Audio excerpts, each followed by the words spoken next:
Mi esposo salió de casa esa mañana como siempre. Me besó en la frente, sonrió y prometió volver para cenar. Pero esa fue la última vez que lo vi. Las horas pasaron, la noche llegó, y el silencio, el maldito silencio, empezó a gritar dentro de mí. No hubo llamada.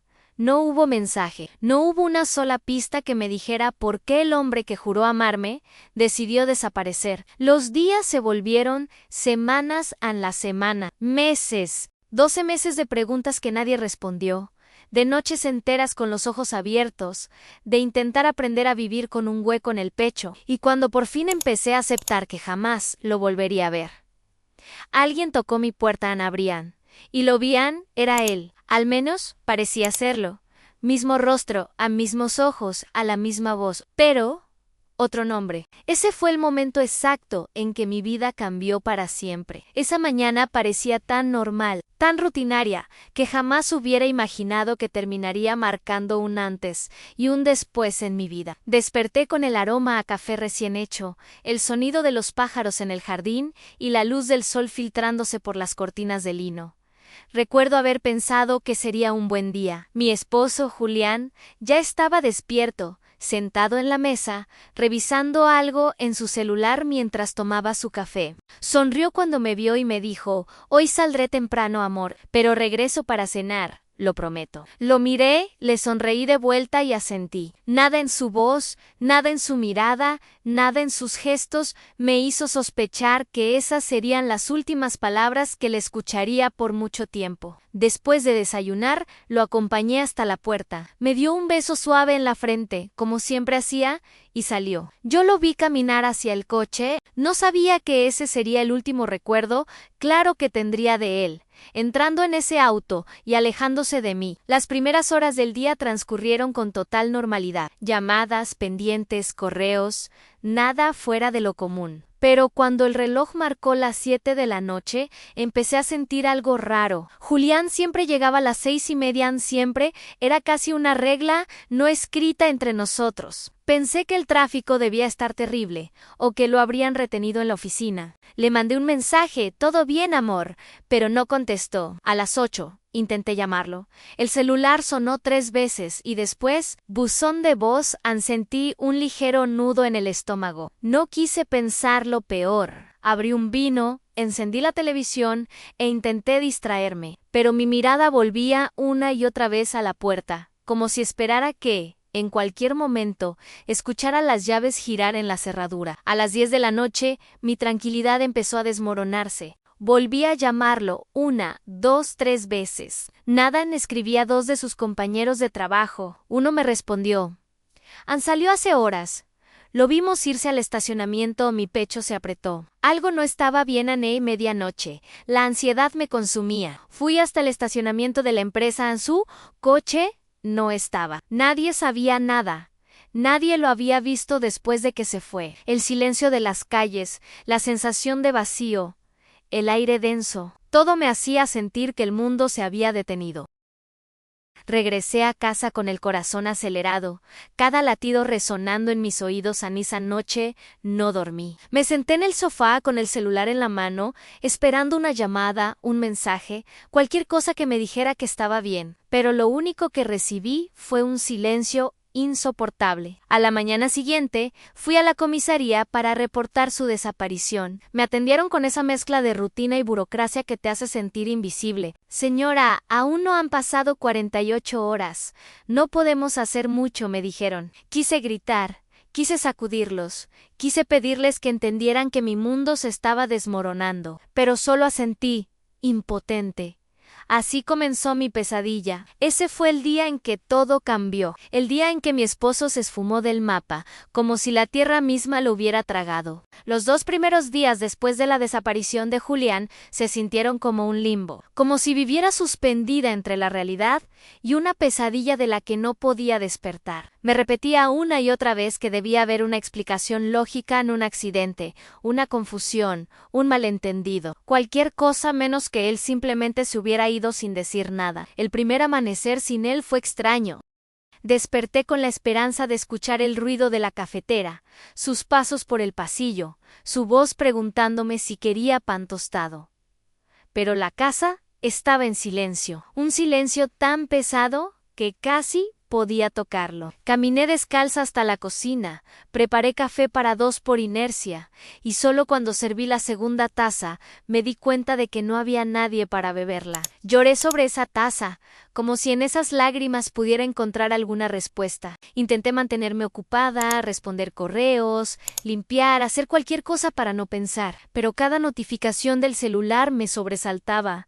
Cada sombra en la ventana me hacía girar la cabeza esperando verlo aparecer. A cada minuto que pasaba, mi mente inventaba nuevas teorías. Lo asaltaron, lo secuestraron, tuvo un accidente, perdió la memoria. Cualquier escenario era mejor que imaginar que me había abandonado. Al tercer día, volví a la comisaría. Esta vez me atendió un oficial diferente, un hombre con mirada cansada y un tono que parecía ensayado. Señora, estos casos suelen resolverse solos. Tal vez necesitaba tiempo. Tal vez tuvo problemas personales. Espere un poco más. Espere. ¿Esa palabra me destrozó?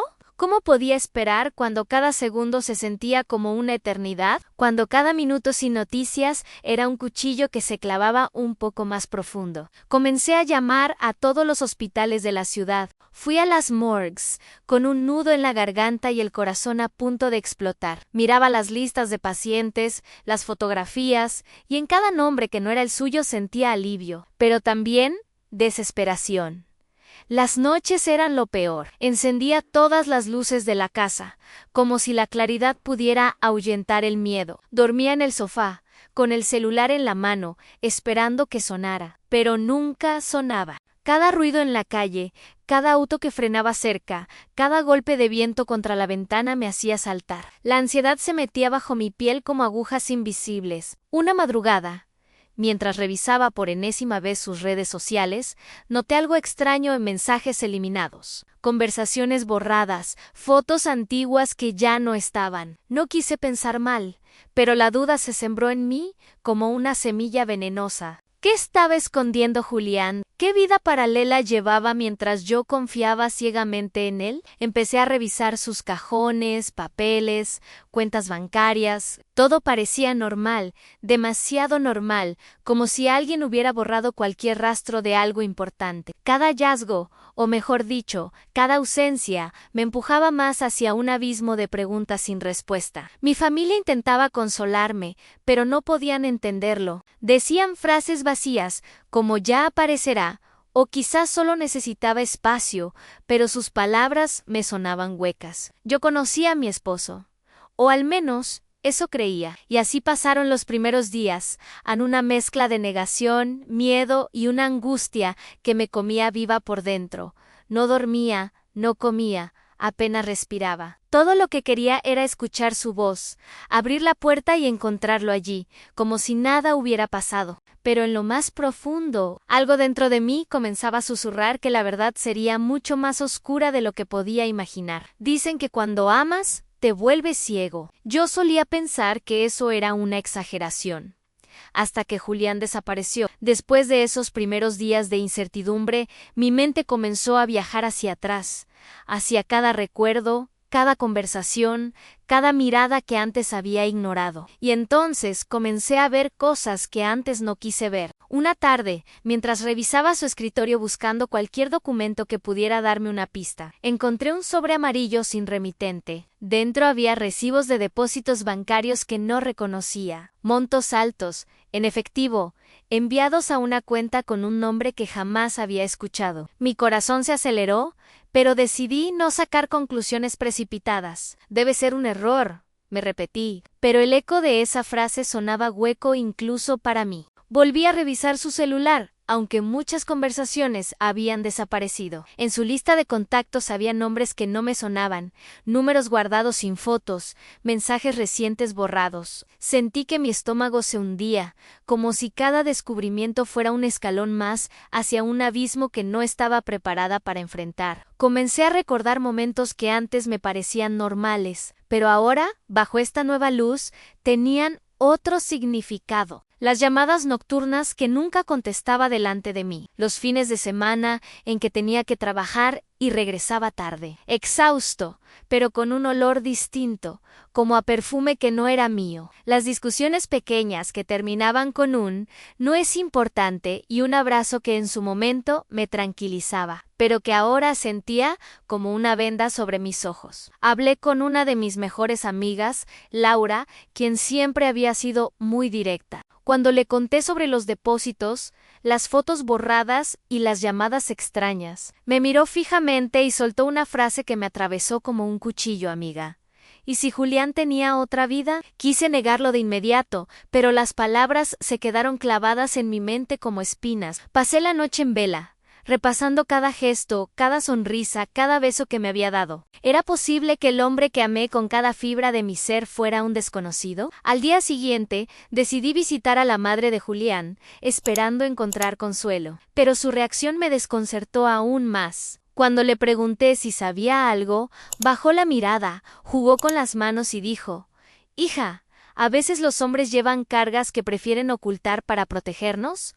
¿Protegernos? ¿De qué? Salí de esa casa con más dudas que respuestas, con la sensación de que todos sabían algo que yo no. Fue entonces cuando recordé un episodio de hacía 6 meses. Estábamos cenando y Julián recibió una llamada. Salió de la habitación y se encerró en el balcón. Cuando regresó, estaba pálido y tenía las manos temblando. Le pregunté qué pasaba, y él solo dijo: «A nada, amor». Trabajo, yo lo creí. Ahora, cada detalle de esa noche me golpeaba como un puño en el estómago. El rompecabezas comenzaba a tomar forma, pero faltaban piezas importantes. Cada hallazgo era como abrir una puerta cerrada durante años, y detrás de cada puerta había más preguntas, más sombras, más secretos. No sabía en quién confiar, ni siquiera en mi propia memoria. Esa sensación de traición no venía solo por su desaparición, sino por todo lo que comenzaba a descubrir. Julián no solo había desaparecido, él ya se había ido mucho antes, en silencio, guardando secretos que ahora amenazaban con destruir todo lo que yo creía conocer. Y lo peor es que algo me decía que lo que había encontrado hasta ahora era apenas la superficie. Lo verdaderamente oscuro todavía estaba por salir a la luz. Dicen que el tiempo lo cura todo. Mentira, el tiempo no cura, solo enseña a vivir con la herida abierta. Pasaron semanas, luego meses, y mi vida se convirtió en una rutina vacía, diseñada únicamente para engañar a mi propia mente. Me levantaba, preparaba café, iba al trabajo, sonreía cuando debía sonreír, y respondía con frases automáticas cuando alguien me preguntaba cómo estaba.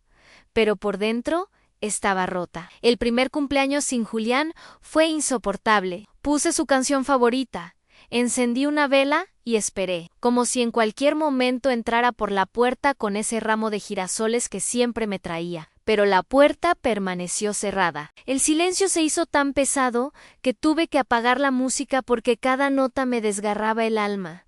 Intenté, hija, a terapia. La psicóloga me decía que debía aceptar la pérdida, pero ¿cómo aceptar una ausencia sin despedida? No tenía un cuerpo, no tenía respuestas, no tenía nada. Era como vivir atrapada en un limbo, sin poder avanzar, sin poder retroceder. Mis noches eran las peores. Me dormía con el celular en la mano, revisando una y otra vez nuestras fotos juntos, los mensajes antiguos, las conversaciones donde hacíamos planes para un futuro que ahora parecía una broma cruel. A veces despertaba de madrugada y extendía la mano hacia su lado de la cama, solo para encontrar el frío de las sábanas vacías. Hubo días en que me convencí de que debía seguir adelante. Salía con amigas, intentaba reír, trataba de sentirme viva, pero bastaba con ver una pareja tomada de la mano en la calle o pasar por el restaurante donde solíamos cenar los viernes para que todo se derrumbara otra vez. La ciudad entera estaba llena de recuerdos suyos. No había rincón que no me hablara de él. Mi familia, poco a poco, dejó de mencionar su nombre. Creían que así me ayudarían, pero eso solo empeoraba las cosas. Sentía que si dejábamos de hablar de Julián, sería como matarlo por segunda vez, y yo no estaba lista para eso. Guardé sus camisas favoritas en una caja, pero dejé su abrigo colgado en la entrada. como si, en cualquier momento, pudiera volver a ponérselo. Un día, mientras ordenaba la biblioteca, encontré una de sus libretas antiguas. Entre las páginas había garabatos, números, frases sueltas y una dirección escrita varias veces, como si no quisiera olvidarla. No reconocí el lugar. Pensé en ir, pero algo dentro de mí me detuvo. No estaba lista para descubrir lo que podía significar, así que guardé la libreta en el cajón más profundo, junto con mis miedos. Los meses pasaron y empecé a notar algo extraño en sueños recurrentes donde escuchaba golpes en la puerta. Siempre 3, siempre al caer la tarde. Despertaba sobresaltada, con el corazón desbocado, y corría hacia la entrada. Pero no había nadie. Era mi mente jugando conmigo, recordándome que había cosas que no podía enterrar. A veces, en medio del insomnio, me sorprendía a mí misma hablando con él en voz baja, como si estuviera sentado a mi lado. Le preguntaba dónde estaba, por qué se fue, qué me ocultaba. El silencio era mi única respuesta, pero ese silencio se sentía cada vez más denso, como si escondiera algo. Fue durante ese año, entre lágrimas y recuerdos, que entendí que Julián no solo se había ido, había partes de su vida que nunca conocí, secretos que guardó incluso de mí. Y aunque intentaba reconstruirme, había un hilo invisible que seguía atándome a él, hasta que un día, casi un año después, ese hilo comenzó a tensarse. Un mensaje inesperado, un presagio. Algo me decía que mi historia con Julián estaba lejos de terminar, y que lo que estaba por descubrir cambiaría todo para siempre. Casi un año había pasado desde la desaparición de Julián. Yo había aprendido a respirar sin él, aunque cada inhalación todavía dolía. Intentaba creer que podía seguir adelante. Hasta esa tarde. Estaba en la cocina, preparando té, cuando mi celular vibró sobre la mesa. No. Reconocí el número. Dudé unos segundos antes de contestar, pero algo dentro de mí me obligó a hacerlo. ¿Hola? Dije, con voz temblorosa. Por un momento solo escuché silencio, y entonces una respiración entrecortada al otro lado de la línea. Sentí un escalofrío recorrerme la espalda. Estuve a punto de colgar, cuando de pronto escuché una voz grave, apenas un susurro. No lo busques más. Me quedé congelada. ¿Quién habla? ¿Dónde está Julián? Pregunté, mi voz sonando más fuerte de lo que sentía. El hombre no respondió mi pregunta, solo repitió, con un tono que sonaba casi como una advertencia. Olvídalo. Es lo mejor para ti, y colgó. Mis manos temblaban tanto que casi dejé caer el teléfono. Sentí que el corazón me golpeaba las costillas como si quisiera escapar de mi pecho. Por un instante pensé que todo era una broma cruel, pero algo en su voz, ese temblor, esa urgencia, me decía que era real. Me senté en el suelo de la cocina, tratando de respirar. Después de meses de silencio absoluto, alguien mencionaba su nombre.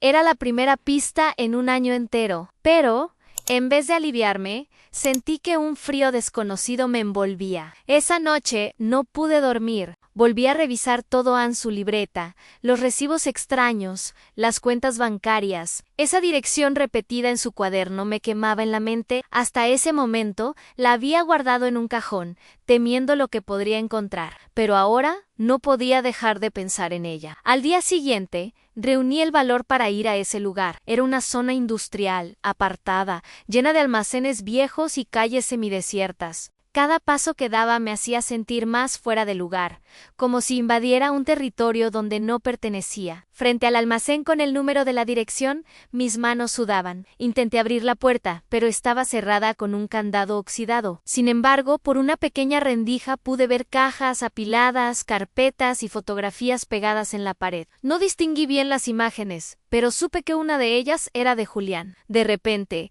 escuché pasos detrás de mí. Me giré rápidamente y vi a un hombre alto, con gorra y gafas oscuras. No dijo nada. Solo se detuvo a pocos metros, cruzando los brazos, observándome. Sentí que mi respiración se cortaba. No deberías estar aquí, murmuró, con voz baja y firme. Intenté preguntar quién era, pero antes de que pudiera pronunciar palabra, él giró y se alejó, perdiéndose entre los callejones. Regresé a casa con las piernas temblando. Algo muy grande estaba pasando y por primera vez sentí miedo real. No miedo de que Julián estuviera muerto, sino miedo de descubrir que tal vez estaba vivo, pero envuelto en algo que nunca habría imaginado. Horas después, mientras intentaba ordenar mis pensamientos, otro mensaje llegó a mi celular.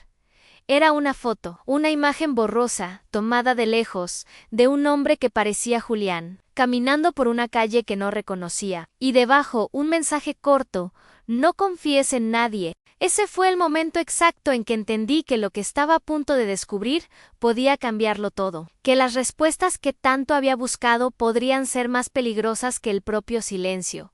Y entonces lo supe: en Julián no solo había desaparecido, había sido arrancado de mi vida por algo mucho más grande. Y ahora, ese algo tocaba mi puerta. Era una tarde cualquiera.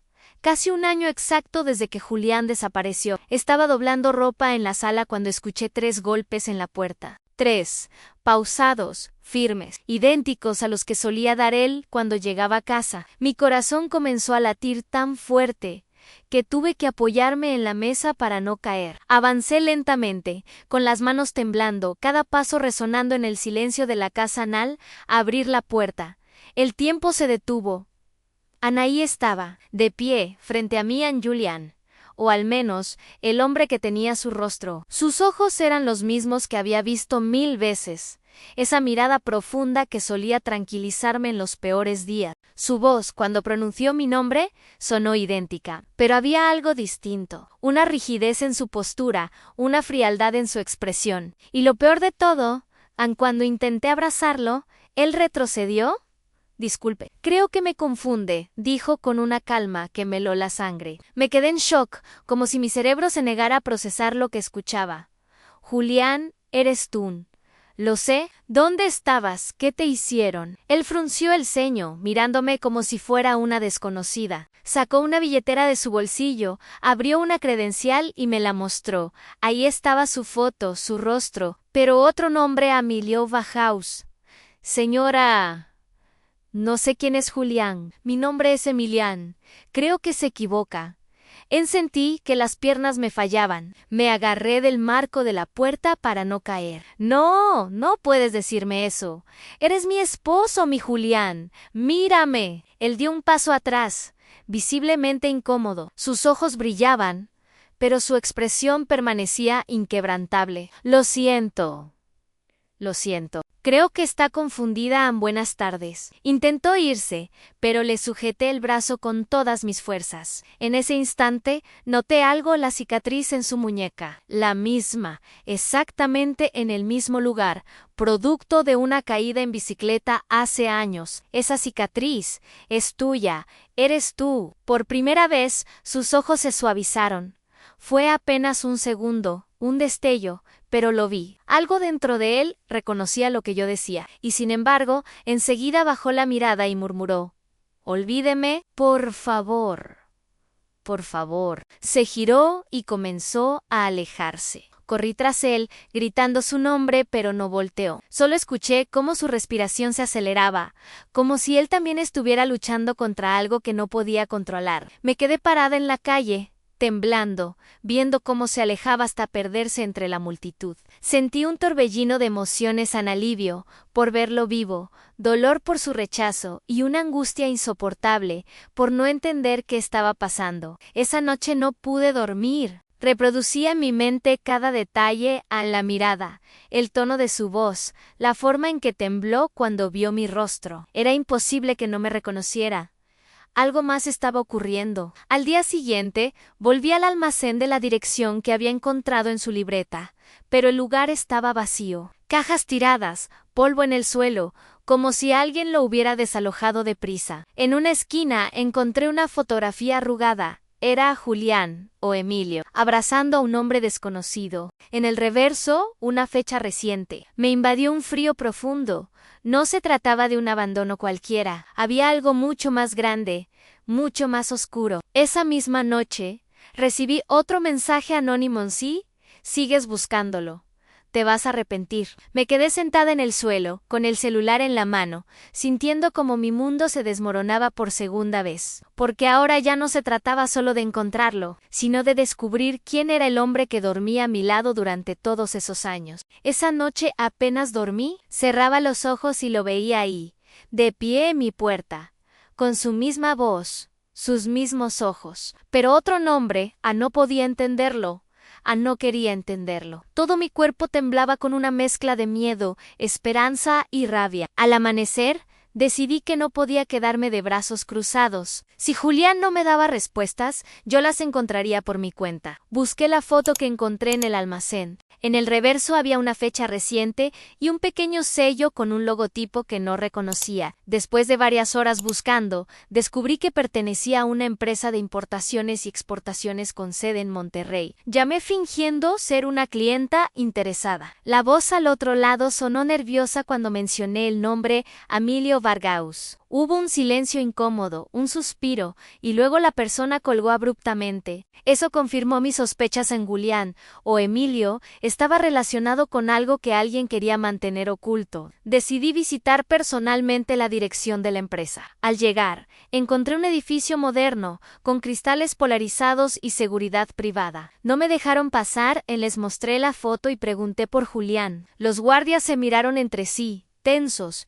y uno de ellos dijo: «Aquí no trabaja nadie con ese nombre, señora. Mejor olvídese de esto». Su tono no sonaba a consejo, sonaba a amenaza. Esa noche, de regreso en casa, recibí otro mensaje anónimo: «Deja de hurgar donde no te llaman». El miedo se coló bajo mi piel, pero mi determinación era más fuerte. Si alguien quería que dejara de buscar, era porque había algo grande que descubrir. Comencé a reconstruir todo el rompecabezas. Los depósitos bancarios misteriosos, los mensajes borrados, la libreta con la dirección, la foto en el almacén, la llamada anónima que me pedía olvidarlo. Todo apuntaba a que Julián llevaba una doble vida. Entonces recordé algo durante años. Julián evitaba hablar de su pasado antes de conocerme. Siempre decía que había cosas que prefería dejar atrás. Nunca insistí, por respeto, por amor, por ingenuidad. Ahora entendía que esa parte de su historia no era simplemente dolorosa. Era peligrosa. Contacté a Laura, mi mejor amiga, y le pedí que me acompañara a investigar más. Juntas localizamos al hombre desconocido de la foto Anne. Después de buscar en registros públicos y redes, encontramos su nombre. Se llamaba Rodrigo Méndez, y estaba fichado por la policía por tráfico de información confidencial. Cuando le conté a Laura, me miró horrorizada. «Amiga, ¿en qué estaba metido Julián?». No tenía respuesta, pero sabía que debía encontrarlo otra vez, enfrentarlo, mirarlo a los ojos y obligarlo a decirme la verdad. 2 días después, recibí un sobre debajo de mi puerta. No tenía remitente. Dentro había 3 cosas: una copia de una nueva identificación de Julián como Emilio Vargaus, un boleto de avión a Tijuana, fechado para el día siguiente, una nota escrita a mano que decía: «Ansi, ¿quieres respuestas?».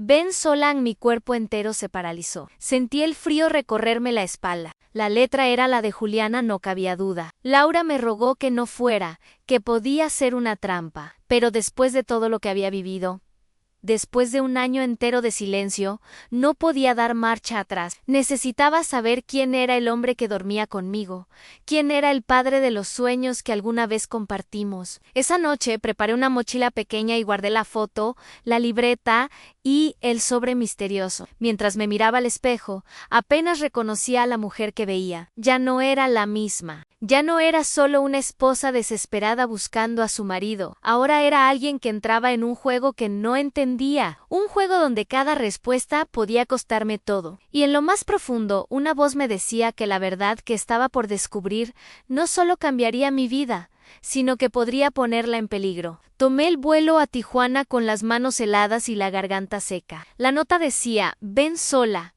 Y eso hice, aunque sentí la mirada de la duda sentarse a mi lado durante todo el trayecto. Aterrizamos al atardecer, con un cielo naranja que parecía incendiado. Afuera, el aire olía a mar y a gasolina. Seguí las indicaciones del sobre: un café viejo. Frente a una terminal de autobuses, entré en una campana oxidada.